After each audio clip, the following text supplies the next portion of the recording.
नमो भगवते वासुदेवाय। जय श्री हरि। जय श्री भगवान विष्णु जी। जय श्री भगवान कृष्ण जी।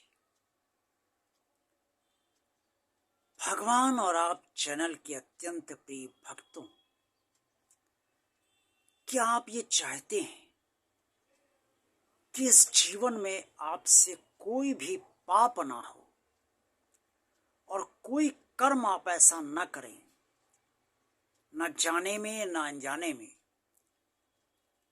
जो पाप माना जाए और उसका बुरा फल आपको या तो इसी जन्म में या अगले जन्म में भुगतना पड़े? अगर आप वास्तव में ऐसा चाहते हैं तो आज का ये पूरा वीडियो आप अवश्य देखिएगा, तभी आप भली भांति समझ पाएंगे कि किस तरह से आप कर्म करेंगे और किस तरीके से आपको रहना चाहिए जिससे कि आपसे कोई पाप ना होने पाए। कुरुक्षेत्र के मैदान में भगवान श्री कृष्ण जी ने अर्जुन को ये बताया कि वो कौन सा मनुष्य ऐसा है जो इस तरह से कर्म करता है जिससे कि वो पाप को कभी प्राप्त नहीं होता।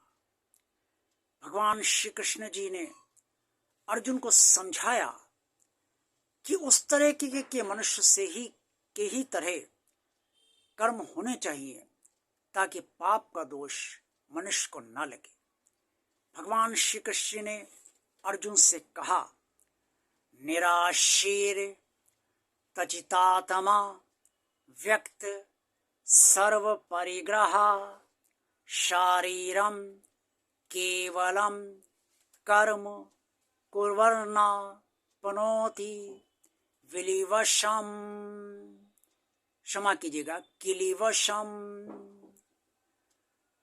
अध्याय 4 श्रीमद् भगवद गीता के अध्याय 4 में श्लोक 21 में ये श्लोक वर्णित है, जो मैंने आप सबके समक्ष इस समय परम परमात्मा भगवान श्री कृष्ण की असीम अनुकंपा से उच्चारित किया है।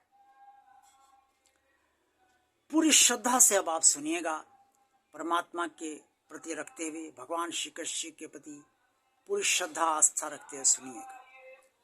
भगवान श्री कृष्ण ने अर्जुन को इस श्लोक में कहा है कि जिस व्यक्ति का अंतकरण इंद्रियों सहित जीता हुआ है और जिसने समस्त भोगों की सामग्री का परित्याग कर दिया है, ऐसे व्यक्ति आशा रहित होते हैं और आशा रहित व्यक्ति शरीर से जो भी कर्म करते हैं वो कभी पापों को प्राप्त नहीं होते।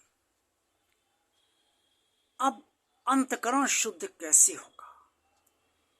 क्योंकि जैसा अंतकरण होता है वैसी ही शरीर की भावना होती है और वैसे ही विचार होते हैं। जैसे विचार होते हैं, जैसी भावना होती है, वैसे ही मनुष्य कर्म करता है और वैसा ही गुण उसके अंदर प्रधान होता है। चाहे वो सतोगुण प्रधान हो, चाहे वो रजोगुण प्रधान हो, चाहे वो तमोगुण प्रधान हो, सब अंतकरण पर ही निर्भर करता है। अंतकरण शुद्ध होना चाहिए। अंतकरण जब शुद्ध होगा तभी मनुष्य की इंद्रियां उसके नियंत्रण में आ पाएंगी। अब अंतकरण शुद्ध कैसे होगा? अंतकरण शुद्ध करने के लिए हमें भगवान से संबंधित सभी साहित्य और सभी चैनल अवश्य देखने चाहिए, ताकि आस्था और श्रद्धा और ज्ञान सब कुछ उनसे आपको प्राप्त हो सके। भगवान का सत्संग अवश्य करना चाहिए, भगवान का ध्यान अवश्य करना चाहिए और भगवान की पूजा पाठ पूरी श्रद्धा, विश्वास और समर्पण के साथ करना चाहिए। इन सब से अंतकरण पर बहुत प्रभाव पड़ता है और जितना प्रभाव गहरा होता जाता है उतना ही अंतकरण शुद्ध बनता जाता है। जैसे जैसे अंतकरण हमारा शुद्ध होता जाता है वैसे वैसे हम इस संसार को अच्छी तरह से समझने लगते हैं। और संसार को अच्छी तरह समझने के लिए भी हमें आध्यात्मिक विषयों से संबंधित विषय सामग्री अवश्य पढ़नी चाहिए, ताकि संसार की सच्चाई हमारे सामने स्पष्ट तौर पर आ सके और हम उसे ग्रहण कर सके। जो भी पढ़ें समझें उसमें मंथन हमें अवश्य करना चाहिए, तभी हम उससे लाभान्वित हो पाएंगे।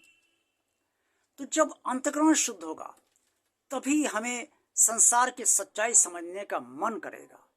और जब संसार की सच्चाई हम समझने लगेंगे, समझते चले जाएंगे, तो इंद्रियां हमारे नियंत्रण में आ जाएंगी और इस संसार के जितने भी भोग हैं उन सब की कोई आशा हम नहीं रखेंगे कि हमें ये प्राप्त हो वो प्राप्त हो।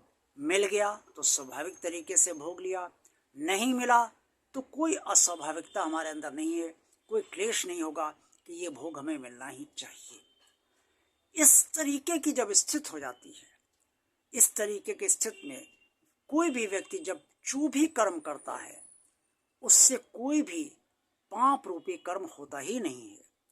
और अगर गाहे बगाहे यानी कि किसी कारणवश बिना किसी आधार के या कभी कोई आधार भी हो, कोई ऐसा दुष्कर्म हो भी जाता है, चाहे वो बहुत छोटा दुष्कर्म हो बहुत बड़ा दुष्कर्म हो, तो भी उस व्यक्ति को पाप नहीं लगता है, उसका पाप नहीं माना जाता है, क्योंकि वो संसार को समझ चुका है, अंतःकरण उसका शुद्ध है और कोई भोगों की सामग्री वो चाहता नहीं है, आशा रहित इस संसार के से हो चुका है।